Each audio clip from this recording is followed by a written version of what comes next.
নমস্কার, স্বপ্ননীল চ্যানেলে আপনাদের সকলকে স্বাগত। আমাদের আজকের গল্প একটি ভৌতিক কাহিনী। লেখক প্রভাত কুমার মুখোপাধ্যায়। গল্প একটি ভৌতিক কাহিনী। আমার নাম উপেন্দ্রনাথ ঘোষ। নিবাস বীরভূম জেলার টগরা নামক গ্রামে। 1872 খ্রিস্টাব্দে আমি বিএ পাশ করিয়া চাকরির সন্ধানে প্রবৃত্ত হই। কয়েক মাস ধরিয়া বহু স্থানে আবেদন করিলাম, কিন্তু কোনরূপ ফল হইল না। অবশেষে সিউড়ি জেলা স্কুলে দ্বিতীয় শিক্ষকের পদ শূন্য হইয়াছে সংবাদ পাইয়া স্বয়ং সদরে গিয়া বহু লোকের খোসামত করিয়া উক্ত কর্মে নিযুক্ত হইলাম। আমার বেতন হইল মাসিক 50 টাকা। আমাদের গ্রাম হইতে সিউড়ি 12 ক্রোশ পথ ব্যবধান। বরাবর একটি কাঁচা রাস্তা আছে। আমি গ্রামে ফিরিয়া গিয়া নিজের জিনিসপত্র লইয়া আসিয়া দিন দুই পরে নতুন কর্মে প্রবৃত্ত হইলাম। যেমন অল্প বেতন, সেইরূপ একটি ছোটোখাটো সস্তা বাড়ি খুঁজিতে লাগিলাম, কিন্তু পাইলাম না। হেডমাস্টার মহাশয়ের বাসাতেই শয়ন ও আহারাদি করি। দিবসে বিদ্যালয়ে কর্ম করি এবং অবসর সময়ে বাসা খুঁজিয়া বেড়াই। অবশেষে শহরের প্রান্তে একটি বৃহৎ খালি পাকা বাড়ির সন্ধান পাইলাম। বাড়িটি বহুকাল পড়িয়া আছে, স্থানে স্থানে ভগ্ন, তথাপি বাসোপযোগী কয়েকখানা ঘর তাহাতে ছিল। মাসিক 5 শিকা মাত্র ভাড়া দিলেই বাড়িখানি পাওয়া যায়। কিন্তু গুজব এই যে বাড়িটিতে ভূত আছে। তখন আমি সদ্য কলেজের ছোকরা, ইয়াং বেঙ্গল। ভূতের ভয়ে যদি পশ্চাৎপদ হই তবে আমার বিদ্যা মর্যাদা একেবারে ধূলিসাৎ হইয়া যায়। সুতরাং বাড়ি লওয়াই স্থির করিলাম। কিন্তু অত দূরে একাকী থাকা নিরাপদ নহে, চোর ডাকাতের ভয়ও তো আছে। তাই একজন সঙ্গী অনুসন্ধান করিতে লাগিলাম। একজন জুটিয়াও গেলেন। তিনি আমাদের স্কুলের চতুর্থ শিক্ষক, নাম রাসবিহারী মুখোপাধ্যায়। যদিও তিনি বিএ পাশ করেন নাই, তথাপি কলেজে অধ্যয়ন করিয়াছেন এবং নিজেকে ইয়ং বেঙ্গল শ্রেণীভুক্তই মনে করেন। তাহার পূর্ব বাসায় কিছু অসুবিধা হইতেছিল, তাই তিনি আমার সহিত যোগদান করিয়া এই বাড়িটি লইতে প্রস্তুত হইলেন। একজন পাচক ব্রাহ্মণ স্থির করা গেল, কিন্তু তাহারা রাত্রিকালে সে বাড়িতে থাকিতে অস্বীকৃত হইল। বলিল, কাজকর্ম সারিয়া আমাদিগকে খাওয়াইয়া দাওয়াইয়া রাত্রি 9টার মধ্যেই আপন আপন গৃহে ফিরিয়া যাইবে। কি করি? তাহাতেই সম্মত হইতে হইল। পরবর্তী রবিবার প্রাতে জিনিসপত্র লইয়া সেই বাড়িতে গিয়া বাসা করিলাম। বাড়িটি বহুকালে নির্মিত। চারদিকে প্রাচীন, স্থানে স্থানে ভগ্ন। গো মহিষাদি নিবারণ করিবার জন্য বাঁশের বেড়া বাঁধা আছে। বাড়িটির চারদিকে বাগান। অনেকগুলি নারিকেল, আম, কাঁঠাল, জাম প্রভৃতি ফলের গাছ আছে। সেগুলি ফড়িয়াগণের নিকট জমা দেওয়া। বাড়িটি দ্বিতল। নিম্নতলে বহু সম্মুখভাগে বেশ বড় বড় দুখানি ঘর আছে। সেই ঘর দুটি মাত্র আমরা দখল করিলাম, কারণ আমাদের প্রয়োজন অল্প। বাড়ির পশ্চাতে একটি পুষ্করিণী, তাহার জল পানযোগ্য নহে, স্নানযোগ্যও নহে, তবে বাসন মাজা প্রভৃতি গৃহকর্ম তাহাতে হইতে পারিত। বাড়ির অল্প দূরে একটি উৎকৃষ্ট দিঘিকা ছিল। আমরা সেইখানে গিয়া স্নান করিতাম। একখানি ঘর আহারাদি করিবার জন্য নির্দিষ্ট করিলাম। অপরখানিতে 2টি চৌকি পাতিয়া আমরা দুইজনে শয়ন করিতে লাগিলাম। সমস্ত রাত্রি ঘরে প্রদীপ জ্বালা থাকিত। এইরূপে কিছুদিন যায়। ইতিমধ্যে দশহরার 2 দিন ছুটি হইল, সেই সঙ্গে একটা রবিবারও পাওয়া গেল। আমি বাড়ি গেলাম। বাড়িতে 2 দিন মাত্র থাকিয়া তৃতীয় দিন পদব্রজে সিউড়ি যাত্রা করিলাম। আমাদের গ্রামের 1 ক্রোশ পরে হাতছালা বলি একটা গ্রাম আছে। পূর্বে এখানে স্থানীয় জমিদারের অনেকগুলি হাতি বাঁধা থাকিত। হাতিশালা হইতে হাতছালা নামটি উৎপন্ন হইয়াছে। সেই গ্রামের প্রান্তে সড়কের ধারে একটি মন্দির আছে। সেই মন্দিরে রমাপ্রসন্ন মজুমদার নামক একজন ব্রাহ্মণ সর্বদা বাস করেন এবং আপনার তপ জপে নিযুক্ত থাকেন। তিনি একজন সিদ্ধ পুরুষ বলিয়া বিখ্যাত। চতুষ্পর্শবর্তী গ্রামের লোকেরা তাহাকে যথেষ্ট শ্রদ্ধা ভক্তি করে। সেইখান দিয়া যাইতে যাইতে দেখিলাম মজুমদার মহাশয় খড়ম পায়ে দিয়া মন্দিরের বাহিরে দাঁড়াইয়া আছেন। দেখিয়া রাস্তা হইতে নামিয়া গিয়া আমি তাহাকে প্রণাম করিলাম। আশীর্বাদ করিয়া তিনি আমাকে বলিলেন, বাবা, তুমি কোথায় যাইতেছ? আমি উত্তর করিলাম, সিউড়ি স্কুলে আমার মাস্টারি চাকরি হইয়াছে, দশহরার ছুটিতে বাড়ি আসিয়াছিলাম, কল্ল স্কুল খুলিবে, তাই ফিরিয়া যাইতেছি। মজুমদার মহাশয় একটু চিন্তা করিয়া বলিলেন, বাবা, আজ কি তোমার না গেলেই নয়? আজ বাড়ি ফিরিয়া যাও, কল্ল তখন যাইও। আমি বলিলাম, কল্ল স্কুল খুলিবে, আমার নতুন চাকরি, কামাই হওয়াটা বড় খারাপ কথা, সুতরাং আমাকে ওরূপ আজ্ঞা করিবেন না। মজুমদার মহাশয় বলিলেন, তুমি কোথায় বাসা লইয়াছ? শহরের দক্ষিণাংশে একটি পুরাতন খালি বাড়ি ছিল, সেইটি ভাড়া লইয়া আমি ও আমাদের স্কুলের একজন মাস্টার রাসবিহারী মুখোপাধ্যায় একত্রে বাসা করিয়াছি বলিয়া মজুমদার মহাশয়কে প্রণাম করিয়া আমি পথ চলিতে লাগিলাম।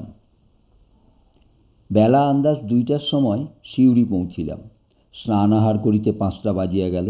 আহার করিয়া বারান্দায় বসিয়া তামাক খাইতেছি, এমন সময় দেখি আমাদের গ্রামে একজন কৈবর্ত বৃহৎ লাঠি ঘাড়ে করিয়া আসিয়া উপস্থিত হইল। তাহাকে দেখিয়া বিস্মৃত হইয়া আমি জিজ্ঞাসা করিলাম, কি রে, তুই হঠাৎ কোথা থেকে এলি? সে বলিল, আগে মা ঠাকুরানী এই চিঠি দিয়েছেন এবং এই একটি কবচ আপনার হাতে পড়াবার জন্যে পাঠিয়ে দিয়েছেন বলিয়া চিঠি ও কবচ দিল। চিঠি পড়িয়া দেখিলাম মাতা ঠাকুরানী লিখিতেছেন, তুমি বাড়ি হইতে যাত্রা করিবার পর রমাপ্রসন্ন মজুমদার মহাশয় আসিয়া ছিলেন এবং কবচ দিয়া বলিলেন, মা, তোমার ছেলে আজ প্রাতে সিউড়ি রওনা হইয়াছে, পথে তাহার সঙ্গে দেখা হইল, তাহার জন্য আমি এই রাম কবচটি আনিয়াছি। তুমি যেমন করিয়া পারো আজই এই কবচটি তোমার ছেলেকে পাঠাইয়া দাও এবং বিশেষ করিয়া লেখো যেন আজই সেই কবচটি ধারণ করে। আর লিখিয়া দাও, যদি কোনো রকম ভয় পায় তবে যেন তারক ব্রহ্ম নাম জপ করে। এই কবচের গুণে এবং নামের বলে সেই সকল বিপদ হইতে মুক্ত হইবে। সুতরাং আমি দিনু কৈবর্তকে দিয়া এই চিঠি ও কবচ পাঠাইলাম। প্রাপ্তিমাত্রে রাম নাম স্মরণ করিয়া তুমি কবচটি ভক্তিপূর্বক দক্ষিণ হস্তে ধারণ করিবে, যেন কোনো মতে অন্যতা না হয়। ইহা তোমার মাতৃ আজ্ঞা জানিবে। পত্র ও কবচ লইয়া আমি দিনুকে বলিলাম, তুই আজ এখানে থাকবি তো? তোর খাবার জোগাড় করি। সে বলিল, মা ঠাকুরানী বিশেষ করিয়া বলিয়া দিয়াছেন, তুই নিজে দাঁড়াইয়া থাকিয়া কবচটি পড়াইয়া দিবি এবং আজ রাত্রেই আসিয়া আমাকে সংবাদ দিবি যে আমার ছেলে কবচ পড়িয়াছে। সুতরাং তাহাকে থাকিবার জন্য আর অনুরোধ করিলাম না। তাহার হাতে 2 আনা পয়সা দিয়া বলিলাম, এই নে, বাজার হইতে কিছু মুড়ি মুড়কি কিনিয়া পথে খাইতে খাইতে যাইবি। তাহার সম্মুখে কবচটি আমি হস্তে ধারণ করিলাম। সে আমায় প্রণাম করিয়া বিদায় গ্রহণ করিল। সেদিন রাত্রে আহারাদির পর যথাসময়ে 2 জনে শয়ন করিলাম। উভয়ের চৌকির শিয়রে 2টি বড় বড় জানালা খোলা ছিল। আকাশে মেঘ, মাঝে মাঝে গুঁড়ি গুঁড়ি বৃষ্টি পড়িতেছে, আবার মাঝে মাঝে প্রবল বায়ু আসিয়া মেঘকে উড়াইয়া একাদশী চন্দ্রকে দৃশ্যমান করিতেছে। আমরা 2 জনে কিয়ৎক্ষণ গল্পগুজব করিয়া নিস্তব্ধ হইলাম। পথশ্রমে কাতর ছিলাম, শীঘ্রই ঘুমাইয়া পড়িলাম। অনেক রাত্রে ঘুম ভাঙিয়া দেখি বাতাসে প্রদীপটা নিবিয়া গিয়াছে। ক্ষীণ মেঘপুঞ্জের অন্তরাল হইতে জ্যোৎস্না আলোকে জানালা পথে প্রবেশ করিয়া বিপরীত দিকের দেওয়ালের একটা অংশ আলোকিত করিয়াছে। ঘুমে জড়িত চক্ষু অল্প খুলিয়া দেখিলাম যেন একটা কঙ্কালসার বৃদ্ধ আমার শয্যার উপর হাঁটু গাড়িয়া থাবা পাতিয়া বসিয়া আছে এবং এক দৃষ্টে আমার প্রতি চাহিয়া রইয়াছে। তাহার মুখখানা যেন বহুদিন রোগে শীর্ণ, গালে চামড়া ঝুলিয়া পড়িয়াছে, দন্তহীন মাড়ির উপর তাহার ওষ্ঠদ্বয় চুপসিয়া বসিয়া গিয়াছে, মাথায় সাদা ছোট চুলগুলি যেন দাঁড়াইয়া রহিয়াছে। তাহার চক্ষু 2টা যেন ক্রোধ, ঘৃণা ও বিদ্রূপের জ্বালা বহির্গত হইতেছে। দেখিয়া আমি আপাদমস্তক শিউরিয়া উঠিলাম। ভয়ে চক্ষু মুদ্রিত করিলাম, কিন্তু সে অবস্থায় অধিকক্ষণ থাকিতে পারিলাম না। আবার চক্ষু খুলিলাম, আবার দেখিলাম সেই বীভৎস মূর্তি ঠিক সেই অবস্থায় বসিয়া আছে। আবার চক্ষু মুদ্রিত করিলাম, তখন হঠাৎ মাতা ঠাকুরানীর পত্রের কথা স্মরণ হইল। মনে মনে বলিলাম, আমার ভয় কি, আমার হস্তে রক্ষা কবচ রহিয়াছে, এবং মৃদুস্বরে তারক ব্রহ্ম নাম জপ করিতে লাগিলাম। কিয়ৎক্ষণ পরে চক্ষু খুলিলাম, তখন সে মূর্তি আর নাই। সাহস পাইয়া উঠিয়া বসিলাম এবং জড়িত কণ্ঠে আমার বন্ধুকে ডাকিতে লাগিলাম। রাসবিহারীবাবু উঠিয়া বসিলেন। কি মহাশয়? আমি তখন প্রদীপ জ্বালিয়া সমস্ত ঘটনা তাহাকে প্রকাশ করিলাম। তিনি অত্যন্ত ভীত হইলেন। সমস্ত রাত্রি আমরা গল্প করিয়াই কাটাইয়া দিলাম। পরদিন প্রভাতে সেই গৃহত্যাগ করিয়া অন্যত্র আশ্রয় গ্রহণ করিলাম। আহারাদি করিয়া 10:30টার সময় স্কুলে গেলাম। টিফিনের সময় ডাকওয়ালা পিয়ন একখানি পত্র দিল। দেখিলাম সেখানে রমাপ্রসন্ন মজুমদার মহাশয় লিখিয়াছেন। চিঠির তারিখ ও ছাপ গতকল্যকার। চিঠিখানিতে লেখা আছে, শ্রী দুর্গা শরণম, পরম শুভাশীর্বাদ সন্তু বিশেষ। বাবা জীবন, গতকল্য তোমার সহিত সাক্ষাৎ হওয়ার পর আমি তোমাদের বাটিতে গিয়াছিলাম এবং তোমার মাতা ঠাকুরানীকে তোমার নিমিত্ত একটি রক্ষা কবচ দিয়া আসিয়াছি। তাহাকে অনুরোধ করিয়াছি যে অদ্যই তিনি সেটি যে কোনো উপায়ে যেন তোমাকে পাঠাইয়া দেন, তাহাতে অদ্যই নিশাগমের পূর্বে কবচটি তুমি ধারণ করিতে পারো। বোধ হয় অদ্যরাত্রে তুমি কোনরূপ ভয় পাইবে, কিন্তু সেই রামকবচটির গুণে তোমার কোনো বিপদ হইবে না। কবচটি তুমি নিয়ত ধারণ করিয়া থাকিবে, এবং আর যদি কখনো ভয়ের কারণ ঘটে তবে তারক ব্রহ্ম নাম জপ করিবে, সর্বদা শুদ্ধাচারে থাকিবে। অত্র কুশল। মা ভবানী তোমার মঙ্গল করুন। ইতি নিয়ত আশীর্বাদক শ্রী রমাপ্রসন্ন মজুমদার। পত্রখানি পড়িয়া আমার বিস্ময়ের অবধি রহিল না। সেখানে রাসবিহারী বাবুকে দেখাইলাম। তিনিও খুব আশ্চর্য হইলেন। পূজার ছুটির সময় বাড়ি গিয়া প্রথমেই মজুমদার মহাশয়কে প্রণাম করিতে গেলাম।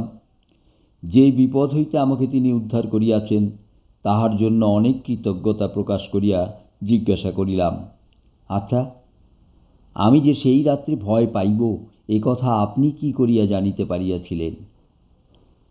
একটু মৃদু হাস্য করিয়া মজুমদার মহাশয় বলিলেন, তুমি যখন সেদিন আসিয়া আমাকে প্রণাম করিলে তখনই আমি দেখিলাম একটি প্রেতাত্মা তোমার পশ্চাতে বেড়াইতেছে। কোনো কারণে সে তোমার উপর ভয়ানক ক্রুদ্ধ হইয়াছে এবং তোমার প্রাণহানি করিবার মানসেই তোমার সঙ্গ লইয়াছে। কেবল উপযুক্ত ক্ষণ পায় নাই বলিয়াই শেষ পর্যন্ত কৃতকার্য হইতে পারে নাই। তুমি চলিয়া গেলে আমি গণনা করিয়া দেখিলাম যে সেই রাত্রেই ক্ষণ উপস্থিত হইবে, তাই তাড়াতাড়ি একটি রামকবচ লিখিয়া তোমার মাতা ঠাকুরানীকে দিয়া আসিয়াছিলাম। যাহা হোক, কবচটি তুমি কখনো পরিত্যাগ করিও না। আমি বলিলাম, মজুমদার মহাশয়, আমার সঙ্গে যে লোকটি সেই ঘরে শয়ন করিতেন তিনি কোনরূপ ভয় দেখিলেন না কেন? আমরা উভয়ই একত্রে সেই বাড়িতেই ছিলাম, তবে আমার উপরেই ভূতের এত আক্রোশ কেন? মজুমদার মহাশয় জিজ্ঞাসা করিলেন, সেই লোকটির নাম কি? তাহার নাম রাসবিহারী মুখোপাধ্যায়। তিনি ব্রাহ্মণ, এই কারণে ভূত সহসা তাহার কিছু করিতে পারে নাই। তুমি কায়স্থ, তোমার প্রাণহানি করা তাহার পক্ষে সহজ হইত। এই কথা শুনিয়া কিয়ৎক্ষণ আমি নীরবে চিন্তা করিতে লাগিলাম। পরে বলিলাম, সে ভূত কি এখনো আমার অনিষ্টের চেষ্টা করিতেছে? করিতেছে। আর একবার সে তোমায় দেখা দিবে। সে ক্ষণ কতদিনে উপস্থিত হইবে তাহা আমি এখন বলিতে পারি না, কিন্তু এই রামকবচের বলে তোমার কোনো বিপদ হইবে না। তাহার পর 18 বৎসর কাটিয়া গেল। সে ভূতের কথা আমি প্রায় বিস্মৃত হইলাম, কিন্তু রামকবচটি বরাবর সযত্নে ধারণ করিয়াছিলাম। আমি ক্রমে দ্বিতীয় শিক্ষক হইতে প্রধান শিক্ষকের পদে উন্নীত হইলাম। পরে আরও কয়েক বৎসর সুখ্যাতির সহিত কর্ম করিয়া প্রেসিডেন্সি বিভাগের ডেপুটি ইন্সপেক্টরি পদ প্রাপ্ত হইলাম। আমার বেতন 150 টাকা হইল। মফস্বলে নানা স্থানে ভ্রমণ করিয়া আমাকে বিদ্যালয় পরিদর্শন করিতে হইত। একদিন মেদিনীপুর জেলার একটি গ্রাম্য স্কুল পরিদর্শন করিতে যাইতেছি। সন্ধ্যার পর আহারাদি করিয়া একখানি গরুর গাড়ি ভাড়া করিয়া সেই গ্রামাভিমুখে রওনা হইলাম। শরৎকালের পরিষ্কার রাত্রি, আকাশে চাঁদ ছিল। ডিস্ট্রিক্ট বোর্ডের পাকা রাস্তা দিয়া গাড়ি মন্থর গমনে চলিয়াছে। আমি প্রথমে শুইয়া একটু ঘুমাইবার চেষ্টা করিলাম। দেখিলাম গাড়োয়ান তাহার বসিবার সেই সংকীর্ণ স্থানটুকুতে কোনো প্রকারে শুইয়া ঘুমাইয়া পড়িয়াছে। জ্যোৎস্না রাত্রি, পরিষ্কার পথ হইয়াছে। গরু দুইটি অবাধে আপন মনে চলিয়াছে। রাস্তার দুই ধারে বৃক্ষের শ্রেণী, কোথাও দূরে দূরে, কোথাও বা ঘন সন্নিবদ্ধ। ঝুরঝুর করিয়া বাতাস দিতেছে। গাড়োয়ান আরামে নিদ্রা যাইতেছে দেখিয়া উহাকে জাগাইতে আমার ইচ্ছা হইল না। অথচ গরু দুইটা অরক্ষিত অবস্থায় পথ চলে, তাহাও নিরাপদ নহে। এই বিবেচনা করিয়া আমি আর শুইলাম না, বসিয়াই রহিলাম। এই অবস্থায় প্রায় ঘণ্টাখানেক কাটিল। আমার একটু তন্দ্রা আসিতে লাগিল। আমি বসিয়া বসিয়া ঢুলিতে লাগিলাম। হঠাৎ গরু দুইটা থামিয়া গেল। একটা ঝাঁকুনি দিয়া গাড়িখানা দাঁড়াইয়া পড়িল। আমার তন্দ্রা ছুটিয়া গেল। চক্ষু খুলিয়া দেখি সেই ভীষণ মূর্তি। গরু দুইটার সম্মুখে পথ অবরোধ করিয়া গাড়ির জোয়ালের উপর দুইটা জীর্ণ হস্ত রাখিয়া সেই শুষ্ক চর্মাবৃত কঙ্কাল দাঁড়াইয়া আছে এবং সেই জ্বলন্ত চক্ষু দুইটা হইতে আমার প্রতি ক্রোধানল বর্ষণ করিতেছে। দেখিয়া আমার শরীরের রক্ত হিম হইয়া গেল। আমি কাঁপিতে লাগিলাম। বুকের কাছে হাত রাখিয়া তারক ব্রহ্ম নাম জপ করিতে লাগিলাম। কিছুক্ষণ জপ করিতে করিতে দেখিলাম সেই মূর্তি ছায়ার ন্যায় মিলাইয়া যাইতেছে। যখন সে একেবারে অদৃশ্য হইয়া গেল, গরু দুইটা তখন গাড়ি পশ্চাতে ঘুরাইয়া দিয়া মহাবেগে ছুটিতে লাগিল। ঝাঁকানিতে গাড়োয়ানের ঘুম ভাঙিয়া গেল। সে ধর্মড় করিয়া উঠিয়া বসিল। বাবু, এ কি? গরু এমন করিয়া ছুটিতেছে কেন? আমি আসল কথা তাহাকে না বলিয়া কেবলমাত্র বলিলাম, হয়তো পথে কোনো ভয় দেখিয়াছে, তাই ছুটিয়া বাড়ি যাইতেছে। গাড়োয়ান তখন গাড়ি থামাইবার এবং মুখ ঘুরাইবার জন্য অনেক চেষ্টা করিল। গরু দুইটি লাঙুল টানিয়া ছিঁড়িয়া ফেলিবার উপক্রম করিল, কিন্তু কিছুতেই তাহারা দাঁড়াইল না। দৌড়িতে দৌড়িতে অবশেষে যখন একটি গ্রামের বাজারে উপনীত হইল এবং সেখানে অনেক লোকজন ও অন্যান্য গরুর গাড়ি দেখিতে পাইল, তখন দাঁড়াইল। গরু দুইটি ভয়ানক শ্রান্ত হইয়া পড়িয়াছিল দেখিয়া আমি গাড়োয়ানকে বলিলাম, আজ থাক, আর কাজ নাই। গরুকে খুলিয়া দাও, উহাদের মুখে ঘাস জল দাও। করল প্রভাতে তখন আবার রওনা হইবে। অদ্য রাত্রে এইখানেই বিশ্রাম করি। তাহার পর আরও 7 বৎসর কাটিয়াছে, কিন্তু আর কখনো কোনরূপ ভয় পাই নাই। সেই রামকবচটি এখনও ধারণ করিয়া আছি এবং যতদিন বাঁচিব ততদিন ধারণ করিয়া থাকিব।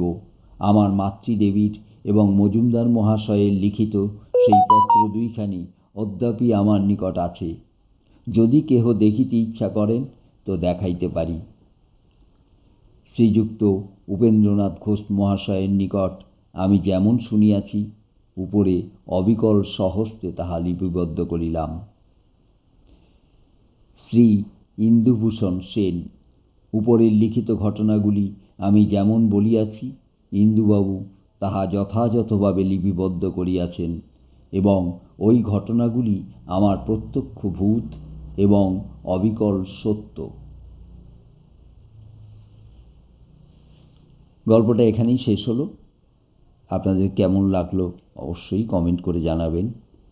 আমাদের চ্যানেলটিকে লাইক, শেয়ার ও সাবস্ক্রাইব করতে ভুলবেন না। ধন্যবাদ।